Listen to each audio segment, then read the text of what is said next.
न रो मुंहिंजी धीअ, ये घोड़ा असांजी किस्मत में लिखियल आहे। इन में वॾेरनि जो ॾोह न आहे। पर बाबा सदोरीअ जी हुन घर में का भी इज्जत कोन्हे।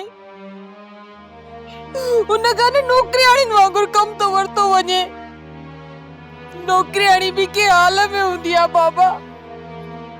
पर सदोरीअ खां त जबरी पोरियो तो करायो वञे। ये सज़ा सदोरीअ पंहिंजे लाइ पाण चूंडे खई आहे बाबा। इन में असांजो कहिड़ो ॾोह आहे? बाबा तू नादिर सां ॻाल्हाए। सदोरी का असां लथी न आहे जो वॾेरा सदोरीअ ते वेही ईअं ज़ुल्म कंदा ऐं असां ख़ामोश थी वेठा ॾिसंदा रहंदासीं। असां भला छा था करे सघूं? कहिड़ो वॾेरनि असां खां लाॾे कोॾे इहो संग वरितो हुयो। पर बाबा असां दाहूं कूकूं त करे सघूं था न। रेडियुनि अॻियां रबाब वॼाईंदे वरी हथिया। अंधनि अॻियां रोअण अखियुनि जो ज़ियान आहे मुंहिंजा बाबा। न बाबा, पर मां माठ करे कोन वेंदसि। जे तो को फैसलो न कयो न, मां उन्हीअ दा परुअ खे ॿुधाईंदसि।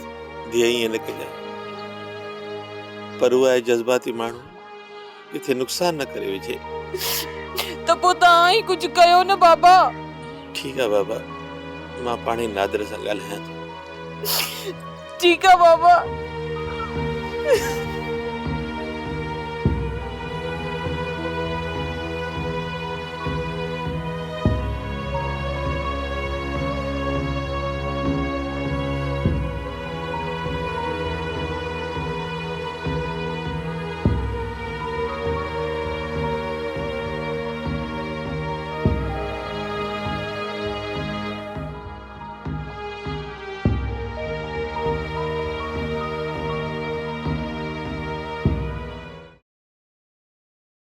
वारस, ओ वारस किथे आई न भागा? पानी खणिया, भुख लगी है ॾाढी। बाबा न को वारस घर में आ, न को तुझे लाइ मानी बचाई दस। छो मानी ना है? दुकान आयो अच्छा जो मानी कोने का? बाबा जेका मानी पचाई है ना, पहरे ते खाता ही पाण। ओ जेका मानी पचदा बकरन के करायो। दिमाग खराब छो अच्छा वारस जो?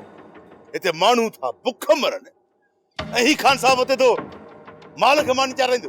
बाबा छोरो भी सच थो चे। ये मुझो को दिमाग खराब थियो आजा। जो ता माइन वाला कम कदो। बाबा मानी वनी पाण पचायो खाओ वनी पाण। मथो खबर वेरी छा थो चे? चेतो त जे करे मुका मानी पचराणी तव तो पहिरी त मुजी करायो शादी। हाणे से तू बुधा तेन अध मौज़ीअ जे ला साल आणियूं किथों? सोप सीरियल सिंध जाई तमाम एपिसोड्स ॾिसो हाणे HD क्वालिटीअ में। विजिट करियो असांजो YouTube channel Sindh TV HD drama.